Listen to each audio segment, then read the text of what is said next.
رمضان ملے وہ روزہ رکھے، تو روزہ تو انشاءاللہ رکھیں گے، لیکن میں تھوڑی سی ایک گزارش کروں گا کہ جسم کی صحت کے لیے اپنی غذا پہ کنٹرول کریں۔ شاید کوئی یہ نہ بتائے، میں رمضان کے آداب میں یہ بات بتا رہا ہوں، سحری اتنی دبا کے نہ کھائیں کہ عصر تک اسی کے ڈکار آتے رہیں، کھٹے ڈکار آتے رہیں، اور افطاری اتنی دبا کے نہ کریں کہ پھر تراویح کے وقت پڑھاؤ کہ ہن میں کیویں پڑھاؤں، اٹھیا ہی نہیں جاندا، مجھ بن کے ڈٹھا پہ ہوندا۔ تو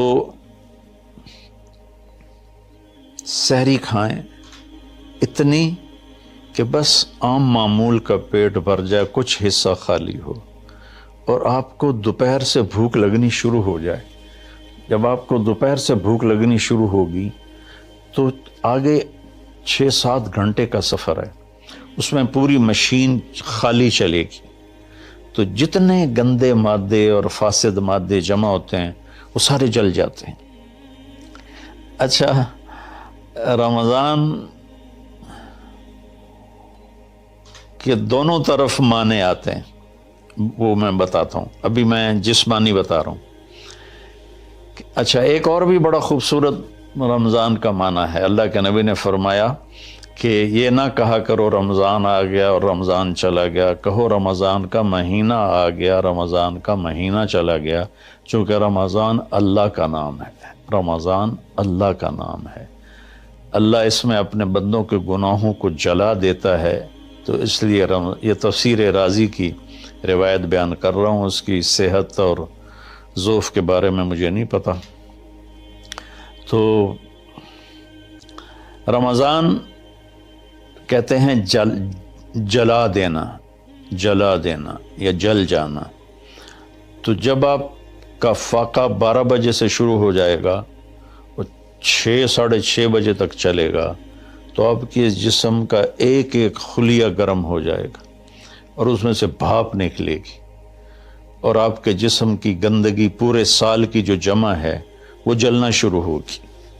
پھر آپ افطاری جب کریں تو سنبھل کے کریں، ٹھنڈا برف سے بھرا ہوا پانی اور روح افزا اور جام شیریں اور دودھ سوڈا، اور اس میں برف کے اتنے بڑے بڑے ڈلے ڈال کے جب آپ پیتے ہیں تو سارے دن کے روزے کا جسمانی فائدہ فوت ہو جاتا ہے، ختم ہو جاتا ہے۔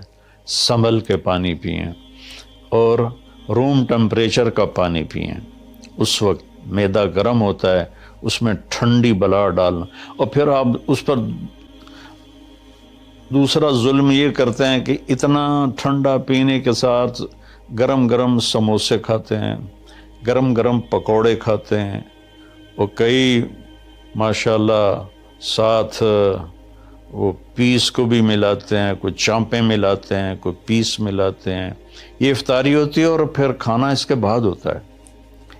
تو سادہ پانی سے روزہ افطار کریں، اور مغرب کی نماز کے بعد ہلکا پھلکا کھانا لیں، اور پھر تراویح کا انتظار کریں، تراویح پڑھیں، اور اس کے بعد جس کا ذوق ہے ٹھنڈا پانی پینے کا وہ ٹھنڈا پی لے، گرم کا ذوق ہے گرم پی لے، لیکن برائے مہربانی کئی چیزوں کا، اب میں ایک آپ کو مثال دیتا ہوں۔ یہ ہماری گاڑیاں ہیں معمولی سی، تو ہم اس میں دیکھتے ہیں کہ اچھا پیٹرول کہاں ملتا ہے۔ جس پیٹرول پمپ کا پتہ چلے کہ پیٹرول اچھا نہیں، ہم سزوکی والا بھی آگے چلا جاتا ہے کہ ویکھو چنگا پیٹرول کتھوں لبدا ہے، اور جن کے پاس مہنگی گاڑیاں وہ ہائی آکٹین ڈلواتے ہیں، جو پیٹرول کی سب سے اچھی قسم ہوتی ہے۔ تو ہم اپنی ایک چھوٹی سی گاڑی، چند لاکھ یا چند کروڑ کی گاڑی کو اچھا پیٹرول دینے کے لیے کئی کلومیٹر سفر کرتے ہیں کہ وہاں کا پیٹرول پمپ اچھا ہے، اور یہ جو گاڑی ہے جس کی آنکھ کا یہ ابرو کا یہ جو پپوٹے کا بال ہے، یہ اگر گر جائے تو ساری دنیا مل کے نہیں دے سکتی۔ ایک ناخن اگر گر جائے تو پوری دنیا مل کے وہ ناخن نہیں دے سکتی۔ کون چاہتا میں گنجا ہو جاؤں؟ ایک بال گرتا ہے تو پوری دنیا کی طاقت مل کر وہ بال واپس نہیں لا سکتی۔ تو اس کو ہم گندی سے گندی چیزیں کھلاتے ہیں، کچوریاں کھا رہے ہوتے ہیں، قتلمے کھا رہے ہوتے ہیں کہ افطاری ہو رہی ہے۔ تو اللہ کے واسطے ٹویوٹا گاڑی میں صاف پیٹرول ڈلواتے ہو اور اس خوبصورت گاڑی میں گند بھر دیتے ہو، سموسے اور پکوڑے اور دودھ سوڈا اور جام شیریں اور روح افزا اور 7 اپ اور ٹھنڈے پانی، سکنجبین، اور اس کے اوپر پھر مرغے کے پیس اور چانپوں کے پیس، اور ابھی کھانا بعد میں کھانا ہوتا ہے۔ تو مہربانی کریں، اپنے جسم کی صفائی کریں، اعتدال سے کھائیں، افطاری بھی اتنی کھائیں کہ آپ کی بھوک باقی ہو، تو آپ آرام سے تراویحیں پڑھ لیں گے۔ تو تراویح پڑھیں، پھر اس کے بعد آپ آرام کریں، جلدی سے سو جائیں۔ اور بعض نوجوان ساری رات جاگتے ہیں، ٹھیک ہے، کوئی بات نہیں، جاگیں، کوئی نفل بھی پڑھ لیا کریں، کچھ اپنی گپ شپ بھی کر لیا کریں، اور پھر سحری ایسی کھائیں کہ اب اس میں پراٹھے پک رہے ہوتے ہیں اور ہر گھر سے پراٹھوں کی خوشبو آ رہی ہوتی ہے، تو پھر پراٹھوں کا بوجھ اپنے اوپر نہ ڈالیں، سادہ روٹی کھا لیں، سادہ سالن کھا لیں، تو پورے مہینے میں آپ کے پوری باڈی کی اوورالنگ ہو جائے گی۔ یہ تو جسمانی فائدہ ہو گیا۔ روحانی لحاظ سے کیا ہے؟ شہر رمضان، رمضان جل جانا، جلا دینا، رمضان کا مہینہ۔ اس لیے اللہ کے نبی نے کہا، یہ کہا کرو ماہ رمضان آیا اور ماہ رمضان گیا، کیونکہ اللہ آنے جانے سے پاک ہے، تو اللہ کا نام رمضان ہے۔ یہ امام راضی کی روایت ہے۔ تو یہ نہ بھی ہو تو رمضان میں جلنے کا مطلب کیوں ہے؟ اسی مہینے کے ساتھ کیوں ہے کہ ہر روزے کے ساتھ اللہ اس کے گناہ معاف کرتا ہے، اس کے گناہوں کو جلاتا ہے، اس کی بھوک کی آگ میں جلاتا ہے، جلاتا ہے، جلاتا ہے۔ آخری روزے اللہ تعالیٰ کیا کرتے ہیں کہ اس کے سارے گناہوں کو جلا کے راکھ کر دیتے ہیں اور اپنی رحمت۔ اچھا، رمضان کا مطلب بارش بھی ہے، جو سبحان، عربی بھی عجیب زبان ہے۔ رمضان کا مطلب بارش بھی ہے، رمضان کا مطلب اگر رمضا مصدر ہو، رمضا، تو یہ بارش کا مطلب ہے، رمضا ہو تو یہ جلانے کا مطلب ہے۔ سبحان اللہ، کہ رمضان ایسا مہینہ ہے کہ اس میں ایسی رحمت کی بارش ہوتی ہے، سارے گناہ دھل جاتے ہیں۔ رمضان ایسا مہینہ ہے کہ اس میں ایسی اللہ کی رحمت متوجہ ہوتی ہے کہ سارے گناہ جل کے راکھ ہو جاتے ہیں، ہوا میں اڑا دیے جاتے ہیں راکھ کی طرح۔ تو یہ تب ہوگا جب ہمارا پورا جسم روزہ رکھے، ہماری آنکھیں روزہ رکھیں، ہمارے کان روزہ رکھیں، ہماری زبان روزہ رکھے، ہمارے ہاتھ روزہ رکھیں، ہمارے پاؤں، ہمارا دل، دماغ روزہ رکھے، تو پھر یہ روزہ، یہ رمضان بنے گا اور ہمارے گناہوں کو جلا دے گا یا دھو دے گا۔ اور اس میں خاص طور پر اللہ کے نبی نے فرمایا کہ شراب پینے والا توبہ کر لے، چونکہ شرابی کی بخشش نہیں ہوتی رمضان میں۔ ایک ہوتا ہے دلیر ہو کے پینا، کوئی نہیں، کچھ نہیں ہوندا، اللہ بڑا غفور و رحیم ہے، یہ تو سارے پکڑے جائیں گے۔